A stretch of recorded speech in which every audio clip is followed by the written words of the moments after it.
News.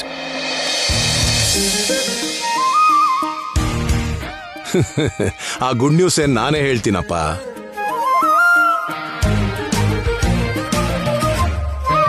Good news ತಂದಿದ್ದು ಅವ್ರಾದ್ರೆ ಮನೇಲಿರೋ ನೀವು ಆ ಗುಡ್ ನ್ಯೂಸ್ ಹೇಳ್ತೀನಿ ಅಂತಿದ್ದೀರಲ್ಲ. ಮನೇಲಿದ್ರು ಕೂಡ ನಾನು ಎಲ್ಲಾ ನ್ಯೂಸ್ನು ತಿಳ್ಕೊಳ್ದೆ ಬಿಡೋದಿಲ್ವಲ್ಲ. ಹಾಗಾದ್ರೆ ಆ ಗುಡ್ ನ್ಯೂಸ್ ಏನಂತ ನೀವೇ ಹೇಳಿ. ಏನಿಲ್ಲ ವಸಂತ, ನಮ್ಮ ಟ್ರಿಪಲ್ ಎ ಮಸಾಲಾನ ಏಷ್ಯಾ ಪೂರ್ತಿ ಡಿಸ್ಟ್ರಿಬ್ಯೂಟ್ ಮಾಡಕ್ಕೆ ಕಲ್ಕಟಾ ಕಂಪ್ನಿಯಿಂದ ನಮ್ಗೆ ಆಫರ್ ಬಂದಿದೆ.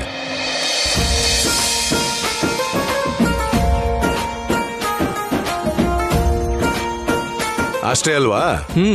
S mummy. ಎಂತ ಒಳ್ಳೆ ಶುಭ ಸುದ್ದಿ ಹೇಳಿದ್ರಿ. ಏಷ್ಯಾದಲ್ಲೇ ನಮ್ಮ ಮಸಾಲೆ ಕಂಪ್ನಿ ನಂಬರ್ 1 ಆಗಿ ನಿಂತ್ಕೋಬೇಕು ಅಂತ ನಮ್ ತಂದೆ ಆಸೆ ಆಗಿತ್ತು.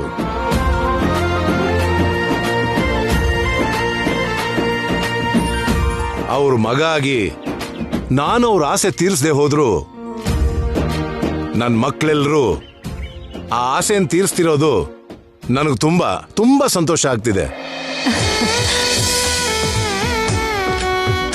ನಾಳೆ ಆ ಡಿಸ್ಟ್ರಿಬ್ಯೂಟರ್ಸ್ ಜೊತೆ ಮೀಟಿಂಗ್ ಇದೆ ಡ್ಯಾಡಿ. ನಾಳೆ ಬೆಳಿಗ್ಗೆ ಹೊರಟು ನಾವು 3 ಜನನು ಕಲ್ಕತ್ತಾ ಹೋಗ್ಬೇಕು. ಸರಿನಪ್ಪ.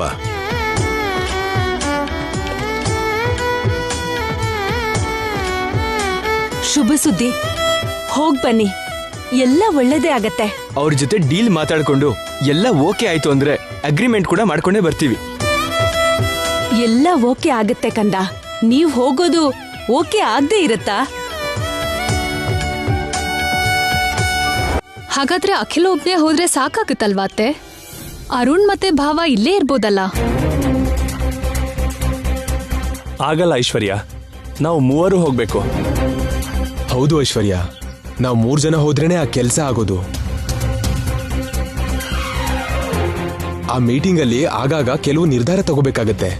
ಅದಕ್ಕೆ ನಾವು 3 ಜನನೂ ಅಲ್ಲಿ ಇರ್ಬೇಕು. ಆದ್ರೆ ನೀವು 3 ಜನನೂ ಅಲ್ಲಿ ಹೋದ್ರೆ ಇಲ್ಲಿ ಆಫೀಸ್ ಯಾರು ನೋಡ್ಕೋತಾರೆ?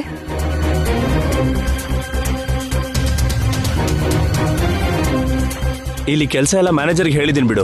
ಹಾಗ್ ಮ್ಯಾನೇಜರ್ ಮೇಲೆ ಒಪ್ಸಿ ನೀವ್ ಹೊರಟೋದ್ರೆ ಹೇಗೆ?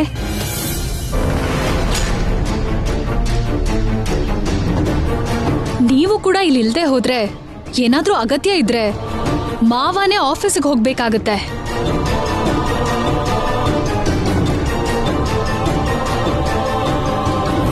ಅದೇ ನೀವೆಲ್ಲಿದ್ರೆ ಅಖಿಲ್ ಕೆಲ್ಸ ಎಲ್ಲ ನೀವೇ ನೋಡ್ಕೋಬಹುದಲ್ಲ. ಮಾವ ಕೂಡ ರಿಲ್ಯಾಕ್ಸ್ ಆಗಿರ್ತಾರೆ. ಬೇಕು ಅಂದ್ರೆ ನಿಮ್ ಜೊತೆಗೆ ನಾನು ಕೂಡ ಆಫೀಸಿಗೆ ಬರ್ತೀನಿ. ನಿಜಾನೇ ಐಶ್ವರ್ಯ, ನೀನ್ ಹೇಳಿದ್ ಕರೆಕ್ಟೇ. ಡ್ಯಾಡಿ ಕೆಲಸ ಕೊಡೋದಕ್ಕಿಂತ ನೀನಿಲ್ಲಿರೋದೇ ಬೆಟರ್. ನಾನು ಅಖಿಲ್ ಹೋಗಿ ಅದೇನಿದೆಯೋ ನೋಡ್ಕೊಂಡು ಬರ್ತೀವಿ. ಸರಿ ಅಣ್ಣ, ನಿಮ್ಮಿಷ್ಟ.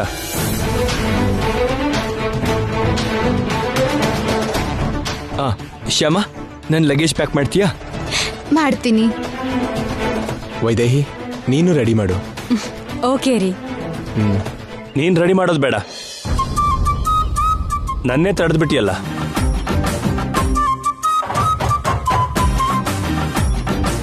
ಥ್ಯಾಂಕ್ಸ್.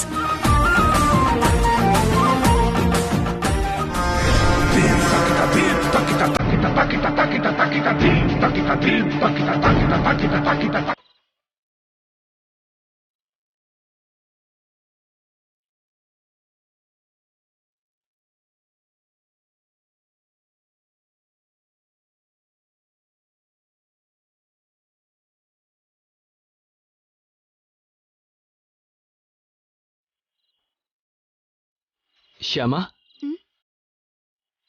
ಏನಾಯ್ತು? ಯಾಕೋ ಡಲ್ ಆಗಿದ್ಯಾ? ಯೋಚನೆ ಮಾಡ್ತಾನೆ ಲಗೇಜ್ ಪ್ಯಾಕ್ ಮಾಡ್ತಿದ್ಯಾ? ಹಾಗೇನಿಲ್ಲ ರೀ, ಏನಿಲ್ಲ. ಇದೆ, ಏನೋ ಇದೆ. ಏನೂ ಇಲ್ದೆ ಹೋಗಿದ್ರೆ ನೀನಿಷ್ಟು ಡಲ್ ಆಗಿರಲ್ಲ. ನಿನ್ ನಗುನು ಇಷ್ಟು ಡಲ್ ಆಗಿರಲ್ಲ. ಹೇಳು ಶ್ಯಾಮ, ಯಾಕಿಷ್ಟು ಡಲ್ ಆಗಿದ್ಯಾ? ಅದು ನನ್ನ ಹತ್ರ ಯಾಕೆ ಹಿಂಜರಿಕೆ ಶ್ಯಾಮ? ಹೇಳು. ಏನಿಲ್ಲ ರೀ, ನೀವ್ 4 ದಿನ ಹೊರಗೆ ಹೋಗ್ತಿರಲ್ಲ, ಅದಕ್ಕೆ ಅಂದ್ರೆ 4 ದಿನ ಮನೇಲಿರಲ್ವಲ್ಲ, ಅದಕ್ಕೆ ಇನ್ 4 ದಿನ ನೀವ್ ನನ್ನ ನೋಡಲ್ವಲ್ಲ, ಆ, ಅದಕ್ಕೆ ನಿಮ್ಮನ್ ನೋಡ್ದೆ ಇಷ್ಟು ದಿನ ಯಾವತ್ತೂ ಇಲ್ವಲ್ಲ, ಅದಕ್ಕೆ ಏನ್ ಅದಕ್ಕೆ ಏಯ್ ಬೇಜಾರಾಗ್ತಾ ಇದೆಯಾ? ಯಾಕೆ ಶ್ಯಾಮ ಅಷ್ಟೊಂದು ಬೇಜಾರು? ನಾನೇನಾದ್ರೂ ತಿಂಗಳು ವರ್ಷನ್ಗಟ್ಲೆನೋ ನಿನಗೆ ದೂರವಾಗಿ ಹೋಗ್ತಾ ಇದ್ದೀನ? ಇಲ್ವಲ್ಲ, ಜಸ್ಟ್ 4 ಅಂದ್ರೆ 4 ದಿನ ಅಷ್ಟೇ. ಆದ್ರೂ ನನ್ಗೆ ಯಾಕೋ ನಿಮ್ಮನ್ ಬಿಟ್ಟು ಇರಕ್ ಆಗಲ್ಲ ಅಂತ ಅನ್ಸ್ತಿದೆ ರೀ. ಹೋಗ್ಲಿ, ಒಂದ್ ಕೆಲಸ ಮಾಡೋಣ, ನೀನು ಕೂಡ ನನ್ನ ಜೊತೆ ಬಂದ್ಬಿಡು. ನಾನಾ? ಅಯ್ಯೋ ಬೇಡ, ಚೆನ್ನಾಗಿರಲ್ಲ. ಯಾಕೆ ಚೆನ್ನಾಗಿರಲ್ಲ? ನನ್ನ ಹೆಂಡತಿ ನನ್ ಜೊತೆ ಕಲ್ಕತ್ತಾಗ್ ಬಂದ್ರೆ ಯಾಕೆ ಚೆನ್ನಾಗಿರಲ್ಲ? ಅಂದ್ರೆ ನೀವು ಬಿಸ್ನೆಸ್ ಕೆಲ್ಸದ ಮೇಲೆ ಹೋಗ್ತಿದ್ದೀರಲ್ಲ, ನಿಮ್ ಜೊತೆಗೆ ನಾನ್ ಬರೋದು ಚೆನ್ನಾಗಿರಲ್ಲ ಅಂದಿದ್ದು. ಓಹೋ, ಬಿಸ್ನೆಸ್ ಕೆಲ್ಸದ ಮೇಲೆ ಹೋದಾಗ ಬಂದ್ರೆ ಚೆನ್ನಾಗಿರಲ್ವಾ? ಮತ್ತೆ ಹನಿಮೂನ್ ಕೆಲ್ಸದ ಮೇಲೆ ಹೋದಾಗ ಬಂದ್ರೆ ಚೆನ್ನಾಗಿರತ್ತಾ? ಛೀ, ಹೋಗ್ರಿ ನೀವು. ಓಕೆ ಶ್ಯಾಮ, ಒಂದ್ ಕೆಲಸ ಮಾಡು. ಏನ್ರಿ ಅದು? ನಿನಗೆ ಯಾವಾಗ ನನ್ನ ಜೊತೆ ಮಾತಾಡಬೇಕು ಅನ್ಸುತ್ತೋ ಅವಾಗ ತಕ್ಷಣ ನನಗೆ ಕಾಲ್ ಮಾಡು. ಸ್ವಲ್ಪ ಹೊತ್ತು ಮಾತಾಡೋಣ, ನಿನಗೆ ಬೇಜಾರು ಹೋಗುತ್ತೆ. ನೀವು ಮೀಟಿಂಗಲ್ಲಿದ್ದಾಗ ನಾನ್ ಹಾಗೆ ಫೋನ್ ಮಾಡಿ ನಿಮ್ಮನ್ನ ಡಿಸ್ಟರ್ಬ್ ಮಾಡಿದ್ರೆ ಅದ್ ಚೆನ್ನಾಗಿರತ್ತಾ ಹೇಳಿ? ನೀವ್ ಫ್ರೀ ಆಗಿದ್ದಾಗ ನೀವೇ ನನಗ್ ಫೋನ್ ಮಾಡಿ, ನಾವು ಮಾತಾಡೋಣ. ಸರಿ, ನನಗೆ ಯಾವಾಗ ಫ್ರೀ ಇರುತ್ತೋ ಅವಾಗ ನಾನೇ ನಿನಗೆ ಫೋನ್ ಮಾಡ್ತೀನಿ. ಓಕೆ? ಶ್ಯಾಮ, ನೀನ್ ಮಾತ್ರ ನನ್ನ ಮೇಲೆ ಬೇಜಾರಿಂದ ನಿನ್ ಕೆಲ್ಸನ ನೆಗ್ಲೆಕ್ಟ್ ಮಾಡಬಾರ್ದು. ಓಕೆ? ನಿನ್ ಡ್ಯೂಟಿಗೆ ನೀನು ಟೈಮಿಗೆ ಹೋಗ್ಬೇಕು, ಸರಿನಾ? ಹೋಗ್ತಾಳ್ ಬಿಡಪ್ಪ, ಅವಳ ಬಗ್ಗೆ ನೀನೇನು ಟೆನ್ಷನ್ ಮಾಡ್ಕೋಬೇಡ. ಅದು ಡ್ಯಾಡಿ, ನಾನು ಊರಲ್ಲಿರಲ್ವಲ್ಲ, ಅವಳು FM ಹೋಗೋದು ಏನಾದರೂ ಪ್ರಾಬ್ಲಮ್ ಆಗುತ್ತೇನೋ ಅಂತ. ನಾನಿದ್ದೀನಲ್ಲ, ಅವಳಿಗೆ ಯಾವ ಪ್ರಾಬ್ಲಮ್ ಬರ್ದೆ ನಾನ್ ನೋಡ್ಕೊಂತೀನಲ್ಲ. ನೀನ್ ಹ್ಯಾಪಿಯಾಗಿ ಹೋಗಿ ಮೀಟಿಂಗ್ ಮುಗಿಸ್ಕೊಂಡು ಅವ್ರ ಕೈಯಿಂದ ಡೀಲ್ ಓಕೆ ಮಾಡಿಸ್ಕೊಂಡು ಬಾ, ಸರಿನಾ? Okay daddy. ಹಾ. ಏನ್ ಮಮ್ಮಿ ನೀನ್ ಹೇಳುದು? ಹೌದು ರೂಪಾ, 4 ದಿನ ಅಖಿಲ್ ಹೇಗೂ ಊರಲ್ಲಿರೋದಿಲ್ವಲ್ಲ, ಇದು ನಮ್ಗೆ ಒಳ್ಳೆ ಅವಕಾಶ. ಇಷ್ಟು ದಿನ ನಾವ್ ಏನೇ ಪ್ರಯತ್ನ ಮಾಡಿದ್ರು ಅದಕ್ಕೆ ಆ ಅಖಿಲ್ ಅಡ್ಡ ಬರ್ತಿದ್ದ.